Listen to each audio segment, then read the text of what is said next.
Okay, good morning, everybody. I'm whispering a little bit. I know, I'm sorry, but it's about 6 a.m. Tuesday. What is it, June 2nd? And I didn't get to this yesterday, so I wanted to make sure that I started the day off with you guys having this video in your hand. I know a couple of people texted me and said, hey, can you do a quick video? So I got 4 questions here for you guys. My kids and my wife are still sleeping, so again, that's why I'm whispering. Right now, it's about 6 o'clock in the morning. 6:14 a.m. Finally got up here. All right. Here we go. Solve the triangle. So it's just, when it says solve the triangle, all you're doing is finding all sides and all angles. All right, so the angles are the easiest part. They have to add up to 180, so angle E right away has to be 27 degrees. And if you're saying to yourself, like, how do you know that? How do you get that? 63 plus 90 plus this angle have to add up to 180. I think one of you guys said it one day. Easiest, you said, well, doesn't that just mean like these two angles right here must equal 90? Yes, that's the easiest way to do it. If you already have 90, well, there's only 90 degrees left, so the two angles have to add up to 90. So angle E is 27 degrees. So I'm just going to put that in there right now. Angle E is 27. Oh my gosh, my alarm's going off. Go away. Gosh darn it. Oh, they're going to wake up. Kids are going to wake up. They're going to be mad at me. Alright. CE. See that one in green? Let me just erase my work here. Go away, work. Go away. Alright, so CE. That one in green. That's this guy right here. Look over that. You have 63.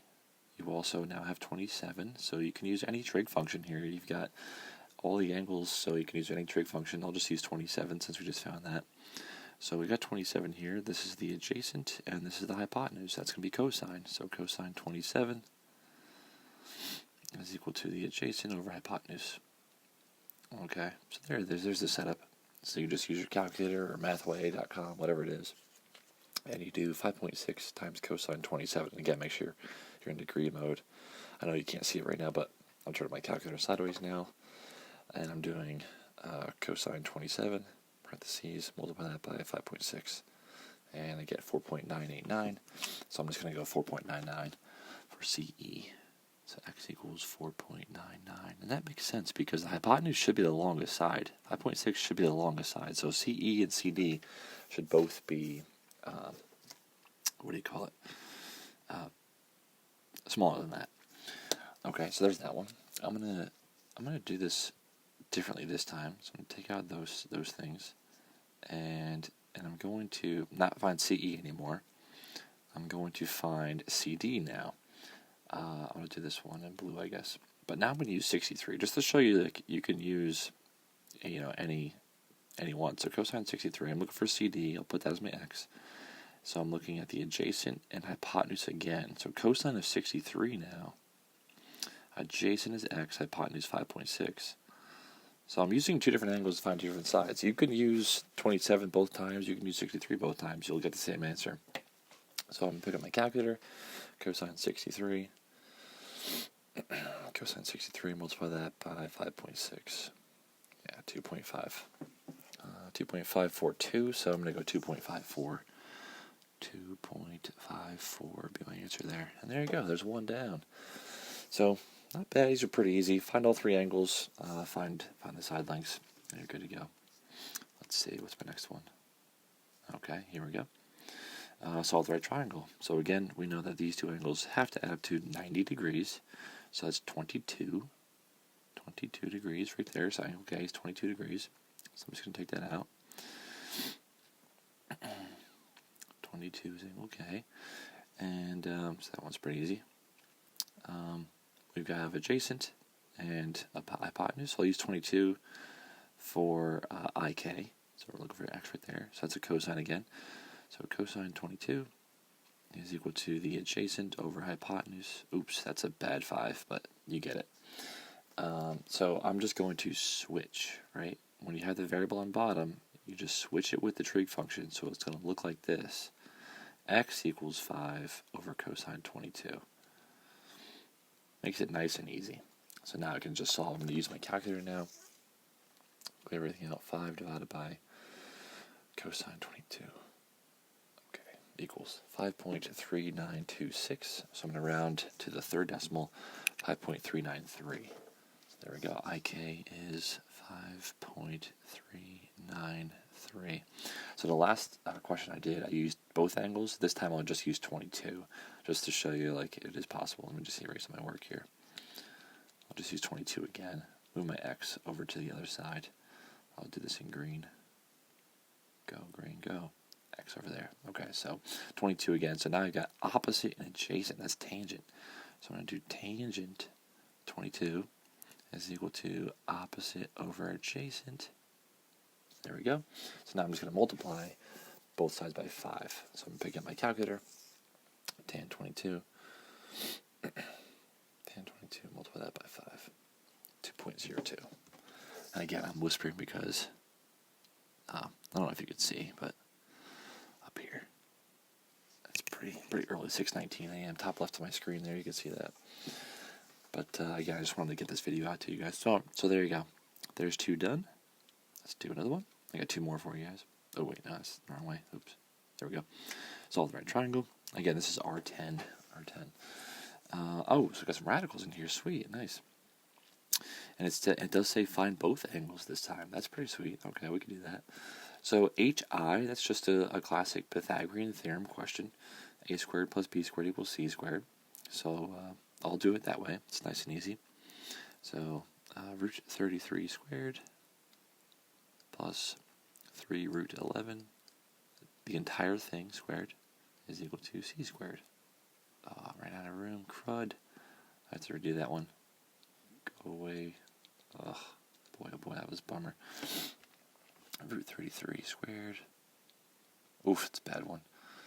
Plus 3 root 11 squared is equal to C squared. Okay, there we go. So root 33 squared is just 33. The radicals just go away. This one right here, 3 squared, I guess in parentheses, 3 squared is 9. Root 11 squared is 11. So 9 times 11 is 99. Okay.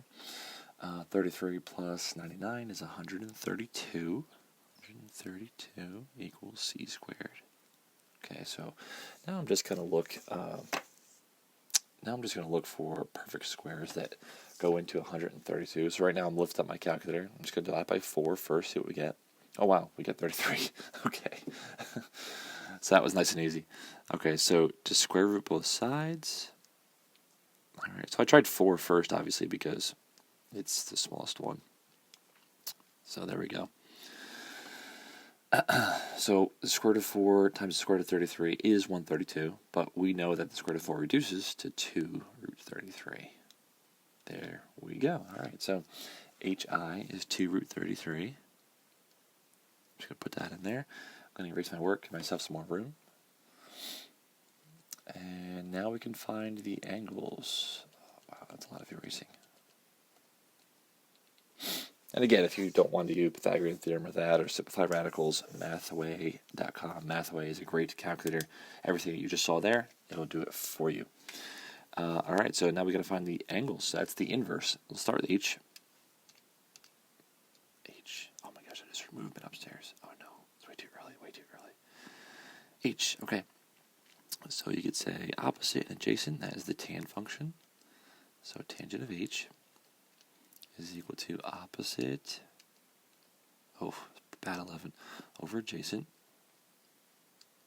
Okay, and to find the angle, we have to do the inverse, right? The inverse trig function. So that's going to be H is equal to the inverse tangent of this. So I'm just going to reduce this, okay? So 3 over root 3. And again, Mathway will do this for you, but I'm just going to do my calculator in case you don't want to use Mathway.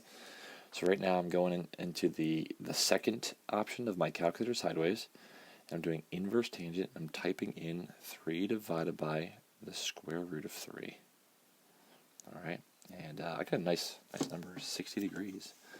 So angle H is 60 degrees, which means angle I automatically has to be 30, right? Because again, these two things here have to add up to 90 degrees. If H is 60, this guy has to be 30. All right, there we go. All right, one more to go. Let's see what we got here. Ah, nice and easy one. So they're giving you 60, which means the other angle has to be 30. So there we go. There's 30 right there. And let's find DE first. We've got opposite and hypotenuse. That's the sine function. Sine of 30 is equal to opposite over hypotenuse. So I'm just going to do 4 times the sine of 30. I know that's already 2, but I'll just do it in my calculator anyway. Okay, 4 times sine 30. Alright, so that's 2. There we go. So DE is 2. C is 30. Nice and easy. And CE, once you do that, you could just use Pythagorean theorem if you want to. Or you can try to do SOHCAHTOA, but it's going to give you a decimal, and this one right here says simplified rationalized form. That's everybody's favorite, simplified rationalized form. So, that's going to be a tough one, but so just do Pythagorean theorem. Let me just clear out some work here. So we know that side is 2. Okay, there we go. Alright, simplified rationalized form. So 2 squared plus x squared equals 4 squared. I know the answer is 2 root 3, but I'm just going to do it anyway. So 4 plus x squared is equal to 16. Subtract 4, you get 12. So x squared is equal to 12, which is really 4 times 3. So x is equal to 2 root 3. I'll go back and do that one real quick in blue so you can see the work. Square root both sides, square root both sides. This is really root 4 times root 3, but we know that the square root of 4 is 2. Alright, so 2 root 3 is your answer for that one, 2 root 3. Alright guys, hopefully this helped. Have an awesome, awesome day.